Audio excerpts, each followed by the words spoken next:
हाँ ठीक ही तो कह रही थी मैडम। अरे हमारी बेटियां किसी भी चीज में पीछे नहीं होनी चाहिए। तुम टूर पे जरूर जाओगी। हाँ बेटा, और मैंने तो तेरे लिए नया यूनिफॉर्म भी सील दिया है, इसलिए तुझे अब चिंता करने की कोई जरूरत नहीं है। Thank you mummy papa.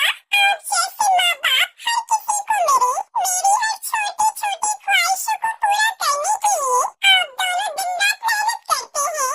वैसे ही मैं जल्दी ही कामयाब होकर आपके हर एक सपने को पूरा करूंगी। टुनटुनी मिडिल क्लास फैमिली से थी। उसके पापा कुली थे और उनको दूसरों का बोझ उठाने का जो भी काम मिलता वो करते और उससे पैसे मिलते थे वो चीजें अपना घर चलाते थे। वो लोग वही स्टेशन के पास किराए का घर लेकर रहते थे। ऐसे ही हंसी खुशी टुनटुनी का परिवार चल रहा था। टुनटुनी के पिता टुन्नू चुरा बहुत ही विनम्र और दयालु स्वभाव के पक्षी थे। वो हमेशा दूसरों की मदद किया करते थे। ऐसे ही एक दिन एक अंधी पक्षी अपने बच्चे को लेकर स्टेशन पर ट्रेन आने का इंतजार कर रही थी। तभी अचानक से उसका पैर फिसल जाता है और उसका बच्चा पटरी पर गिर जाता है। माँ मुझे बचाओ, माँ बचाओ मुझे।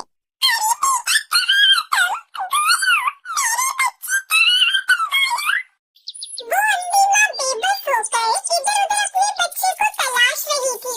गोलू ट्रेन की पटरी पर रो रहा था और तभी उधर से तेज रफ्तार से हॉर्न देते हुए ट्रेन आ रही थी। तभी टुन्नू चुरा की नजर उस रोती हुई माँ और बच्चे पर जाती है। वो तुरंत ही सामान वहीं रखकर तेज रफ्तार से दौड़ते हुए पटरी पर जाता है और बच्चे को उठाकर स्टेशन पर रख देता है। तभी ट्रेन आ जाती है और टुन्नू चुरा अपने साहस भरे जज्बे के साथ उस बच्चे को तो बचा लेता है, लेकिन वो खुद को नहीं बचा पाता और उसकी वही मौत हो जाती है। ये खबर जब उसके घर वालों को पता चलती है तो उनके ऊपर मानो जैसे दुखों का पहाड़ टूट पड़ता है। वो लोग फूट फूट कर रोने लगते हैं। माँ पापा हमें छोड़कर कहाँ चले गए? माँ हमारा क्या होगा? माँ कौन मेरी हर इच्छा को पूरी करेगा? अब मुझे कौन पढ़ा लिखा के अफसर बनाएगा? वहीं टुनटुनी की माँ टोनी की भी तबीयत खराब हो जाती है। अब घर की सारी जिम्मेदारी टुनटुनी चिड़िया पर आ जाती है। ऐसे ही एक महीना बीत जाता है। माँ, मैंने दाल और रोटी बनाई है, चलो माँ थोड़ा सा खाना खा लो। तुम खा लो बेटी, मुझे भूख नहीं है। माँ अगर आप नहीं खाओगी तो फिर मैं भी नहीं खाऊंगी। थोड़ा सा खा लो ना माँ, आपको इस तरह देखकर पापा को भी अच्छा नहीं लग रहा होगा। प्लीज माँ खा लो। उसके बाद टोनी चिड़िया थोड़ा खाना खाती है। इसी तरह समय बीत रहा था। इस बीच टुनटुनी का 10वीं का रिजल्ट आता है और वो अपने पूरे स्कूल में टॉप करती है। माँ आप तो खुश हो ना? काश आज पापा होते तो कितना खुश होते। पर देखना माँ, मैं जल्दी ही आगे की पढ़ाई पूरी करके अपने पापा का नाम रोशन करूंगी। टुनटुनी ये सब कह रही थी कि तभी वहाँ पर उसका मकान मालिक कड़कनाथ सेठ आ जाता है। देख टुनटुनी, अब तुम दोनों अपने रहने के लिए कोई दूसरा ठिकाना ढूंढ लो, क्योंकि यह घर मैंने किसी और को किराए पर दे दिया है।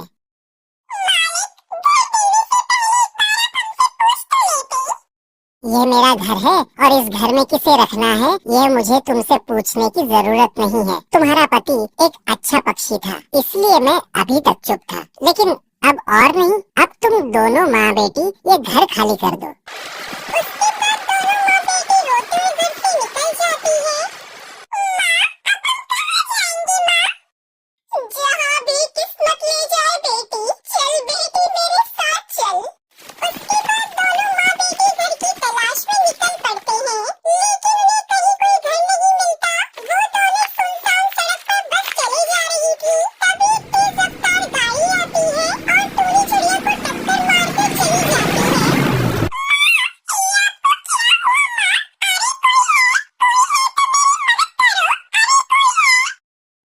सुनसान सड़क पर उसकी मदद करने वाला कोई नहीं था। तभी उसे वहाँ एक बस दिखाई देती है और टुनटुनी चिड़िया जैसे तैसे करके अपनी माँ को बस में बिठाकर उसे चलाते हुए हॉस्पिटल ले जाती है। देखिए चिड़िया, तुम्हारी माँ के सिर से काफी खून बह गया है, हमें ऑपरेशन करना होगा। तुम जल्दी से 1 लाख रुपए जमा करवा दो।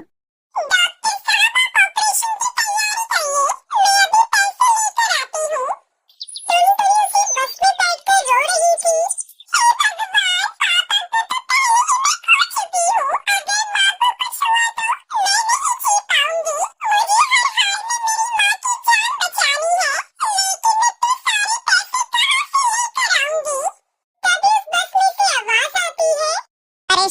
हो टुनटुनी, चिड़िया मैं परी लोक से आई हुई हूँ। मैं जादुई बस हूँ और तुम्हारे परिवार वालों की अच्छाई को देखते हुए ही रानी परी ने मुझे तुम्हारी मदद के लिए भेजा है।